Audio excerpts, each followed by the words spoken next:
नमस्कार दोस्तों। आज मैं आप सबके लिए लेकर आया हूं मुंशी प्रेमचंद की लिखी कहानी ईदगाह। तो आइए सुनते हैं। रमजान के 30 रोजों के बाद आज ईद आई है। कितना सुनहरा और सुहाना प्रभात है।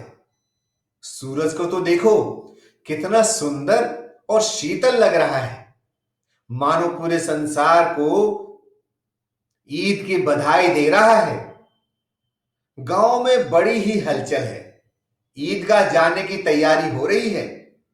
किसी के कुर्ते का बटन नहीं है तो वह पड़ोसी के घर भागा जा रहा है सुई धागा लेने के लिए। किसी के जूते कड़े हो गए हैं तो तेल लेने के लिए तेली के पास जा रहा है। बैलों को जल्दी जल्दी सानी पानी दे देते हैं। आते आते बहुत देर हो जाएगी। 3 कोस का सफर और फिर अनगिनत लोगों से मिलना, भेंट करना। दोपहर से पहले आना संभव नहीं होगा। लड़के सबसे ज्यादा प्रसन्न हैं। किसी ने एक रोजा रखा है दोपहर तक का, किसी ने वो भी नहीं। लेकिन ईदगाह जाने की खुशी उनके हिस्से की चीज है। रोजे बड़े बूढ़ों के लिए होते हैं, इनके लिए तो बस ईद है, जिसका नाम इतने दिनों से सुनते आ रहे थे। आज वो ईद आ गई। अब तो इस बात को लेके परेशान कि कितनी जल्दी गांव के लोग ईदगाह के लिए निकलेंगे। उन्हें गृहस्थी के प्रयोजनों से क्या काम। उनकी जेबों में तो जैसे कुबेर का धन पड़ा हुआ है। महमूद अपनी जेब से पैसे निकालता है और गिनता है। 1 2 3 8 12 पैसे हैं महमूद के पास।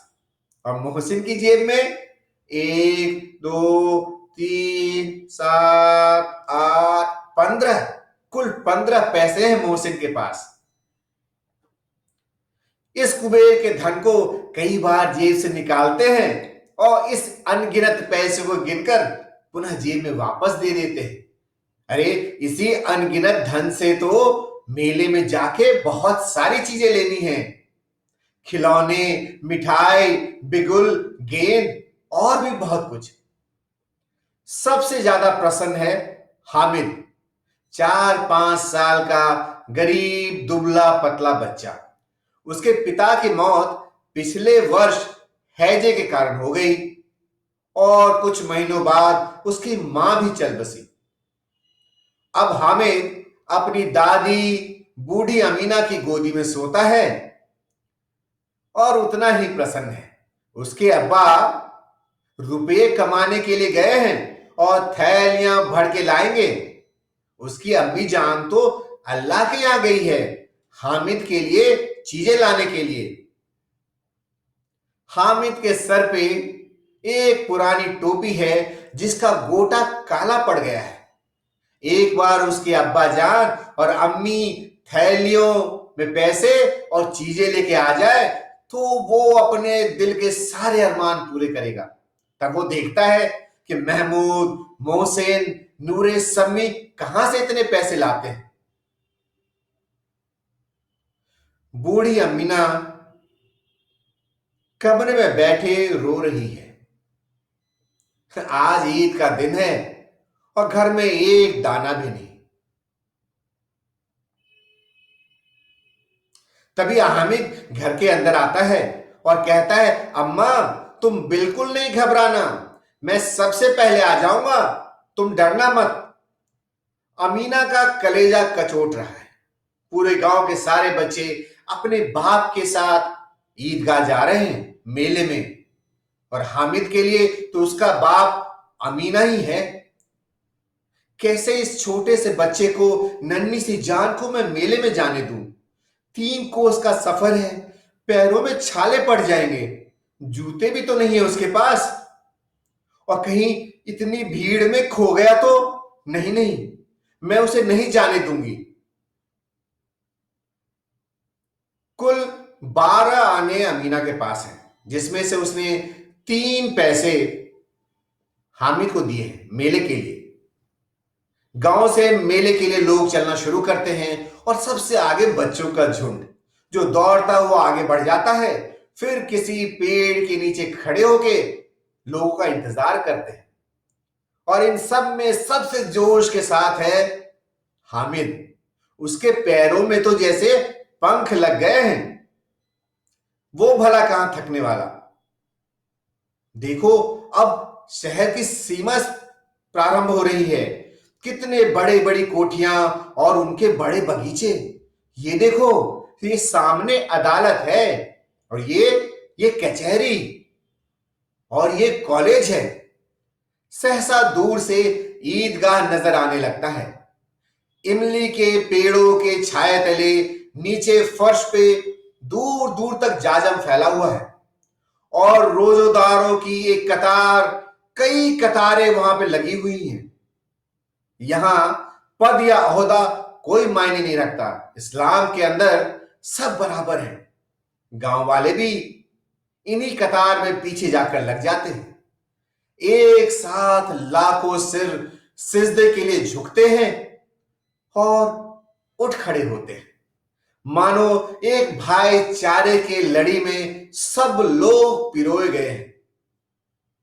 नमाज खत्म हो गई है और अब सब लोग एक दूसरे से गले मिल रहे हैं। अगला धावा खेल पर है। ग्रामीणों के इस दल में किसी भी तरह के जोश की कमी नहीं है। वो देखो, वो हिंडोला है। एक पैसे देकर उस पर चढ़ जाओ और कुछ ही देर में आसमान और दूसरे ही पल जमीन पे। ये चरखी है जहां ऊंट, घोड़े, हाथी छड़ों से लटके हुए हैं। एक पैसे दे दो और 25 चक्कर लगा लो। महमूद, मोहसिन, नूरे, सम्मी सभी इन जानवरों पर बैठ के चक्कर लगाते हैं। मोहसिन के पास सिर्फ 3 पैसे हैं। अपनी कोष का 1/3 इन बेकार के झूलों में व्यर्थ नहीं गवा सकता वो। चरखी से उतरने के बाद अगला पड़ाव खिलौने की दुकानों का है। कितने प्यारे प्यारे खिलौने, मानो जैसे कि बोल ही पड़ेंगे। महमूद को सिपाही पसंद आ जाता है जिसके गर्दन पे बंदूक टंगी है। मोहसिन को भिश्ती और नूरे को धोबिन। कितने महंगे महंगे खिलौने हैं। इन 2-2 पैसों के खिलौने पे मैं अपने 3 पैसे बर्बाद नहीं करूंगा, हामिद सोचता है। खिलौनों का क्या है, हाथ में लो और नीचे कहीं गलती से गिर पड़े तो टूट कर चकनाचूर हो जाएंगे। यदि पानी पड़ गया तो भी खराब हो जाएंगे। खिलौने के बाद मिठाई की बारी आती है। किसी ने हलवा लिया, किसी ने गुलाब जामुन और किसी ने रबड़ी। हामिद अपने दोस्तों से अलग खड़ा है। अब आगे के पास सिर्फ 3 पैसे हैं। ललचाई नजरों से सबको बड़े चाव से मिठाई खाता हुआ देखता है। मिठाई की दुकान के बाद कुछ दुकानें लोहे की, कुछ गिलट की और कुछ नकली गहनों की है। बच्चों के लिए इसमें कोई आकर्षण नहीं। सारे बच्चे आगे बढ़ जाते हैं और आगे जाकर शरबत पी रहे हैं। हामिद को लोहे की दुकान पे चिमटा नजर आता है।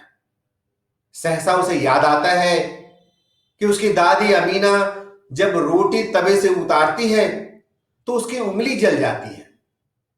यदि वह चिमटा लेके जाएगा तो दादी कितनी प्रसन्न होगी, कितनी दुआएं देंगी। इनके खिलौनों के लिए कोई इन्हें दुआएं देगा? बिल्कुल नहीं। वो रुक जाता है और दुकानदार से पूछता है, ये चिमटे कितने के दिए? दुकानदार कहता है 6 पैसे। हामिद कहता है, ठीक ठीक बतलाओ। दुकानदार कहता है, ठीक ठीक 5 पैसे लगेंगे। लेना है तो लो, नहीं तो आगे बढ़ो। हामिद का दिल बैठा जा रहा है। दिल को बहुत मजबूत कर कर वह बोलता है, 3 पैसे लोगे? और ये कहकर वो वहां से चल देता है, क्योंकि वो दुकानदार की घुड़की नहीं सुनना चाहता। लेकिन दुकानदार घुड़की नहीं देता है, उसे बुलाकर वो चिमटा दे देता है। चिमटा अपनी गर्दन पर रखकर हामिद अकड़ता हुआ अपने दोस्तों के पास पहुंचता है। मोहसिन उसे देखते हुए कहता है, अरे पगले, ये क्या लेकर चले आए तुम ये चिमटा? हामिद फौरन से अपने चिमटे को, जिसने उसने गर्दन पे बंदूक की तरह रखा है, जमीन पे पटक देता है और मोहसिन से कहता है, जरा अपने भिश्ती मियां को जमीन पे तो पटको, बच्चों के चूर चूर हो जाएंगे। महमूद कहता है, चिमटा कोई खिलौना तो नहीं है? हामिद कहता है, क्यों नहीं? गर्दन पे रखो तो बंदूक, हाथ पे रखो तो फकीरों का चिमटा। मैं इसे चाहूं तो मंजीरे बजा सकता हूं, और मेरा शेर बहादुर चिमटा चाहे ना तो तुम्हारे सारे खिलौनों के पेट फाड़ सकता है। सम्मी के पास मंजीरी थी। वो कहता है, तुम मुझसे ये मंजीरी बदलोगे? मेरे 2 आने की मंजीरी है। उसका उपहास उड़ाते हुए हामिद कहता है, एक रबड़ की झिल्ली लगा दी और बजने लगी ढप ढप ढप। मेरा चिमटा ना अभी चाहे तो उसका पेट फाड़ सकता है। चिमटे की रौब सब पर जम गई। हामिद बहुत ही चालाक है। देखो, इसने पैसे बचा कर रखे थे। हम सब ने 3-3, 4-4 आने खर्च किए, और क्या मिला? ये छोटा सा खिलौना जो घर जाते जाते शायद टूट भी जाए। और ये देखो, ऐसा चिमटा लेके आया है कि ये तो हमेशा चलेगा। सभी ने अपने अपने खिलौने बारी बारी से हामिद को दिए, और हामिद का चिमटा सबों ने अपने हाथ में लिया। रास्ते चलते हुए नूरे को भूख लग गई, तो उसके पिता ने उसे केला खाने को दिया। नूरे ने सिर्फ हामिद को अपना साथी बनाया, बाकी उसके सारे दोस्त मुंह ताकते रह गए। ये चिमटे का ही प्रसाद है। 11 बजे तक गांव पहुंचते ही गांव में हलचल हो गई। मोहसिन की बहन भागते हुए आई, और उसने उसके हाथ से भिश्ती ली और इतने जोर से उछली कि भिश्ती मियां नीचे गिरे और परलोक सिधार गए। और नूरे के वकील उसके लिए तो बकायदा दीवार में कील ठोक कर पटरी का इंतजाम कर कर राजा भोज की तरह उसे सिंहासन पर बिठाया गया। और जैसे ही नूरे ने पंखा झेला, वकील साहब चारों खाने चित जमीन पर, और माटी का चोला माटी में मिल गया। कितने मातम के साथ उनको बाहर घूरे में डाल दिया गया। और सिपाही सिपाही को तो गांव की देखभाल करनी थी। उसे टोकरी में भरकर बच्चे आगे बढ़ रहे थे कि टोकरी नीचे गिर गई और सिपाही की टांग टूट गई। आइए अब हामिद मियां का हाल लेते हैं। हामिद की आवाज सुनते ही अमीना दौड़ी भागी चली आई, बच्चे को उठा के दुलार करने लगी। फिर उसके हाथ में चिमटा देकर पूछा, ये कहां से ले आया? अम्मा, मेले से मैंने खरीदे हैं। कै पैसे के? अम्मा, 3 पैसे के। सुनते ही अमीना ने अपना सर पीट लिया। कितना बेसमझ बालक है। सवेरे से ना खाया ना कुछ पिया, तो लाया ये चिमटा। तुझे और कुछ नहीं मिला जो बाजार से सिर्फ एक चिमटा लेके चला आया? ना कुछ खाया ना पिया। अपराध बोध में ग्रस्त हामिद ने कहा, अम्मा, जब तुम रोटियां सेकती हो तो तुम्हारी उंगलियां जल जाती हैं। अब ये चिमटा आ गया है तो तुम्हारी उंगलियां नहीं जलेंगी। यह सुनते ही अमीना का गुस्सा स्नेह में बदल गया। कितना विवेक है इस बच्चे में। जब दूसरों को खिलौने खरीदते और मिठाई खाते देखा होगा तो कितना इसका मन ललचाया होगा। कैसे इसने अपने आप को रोका होगा। वैसी स्थिति में भी इसे अपनी बूढ़ी दादी याद रही। ये कहते कहते अमीना हाथ फैलाकर, आंचल फैलाकर उसके लिए दुआएं मांग रही हैं और उसके आंखों से मोटे मोटे आंसू जमीन पर गिरते जा रहे हैं। उन आंसुओं का रहस्य हामिद भला क्या जाने।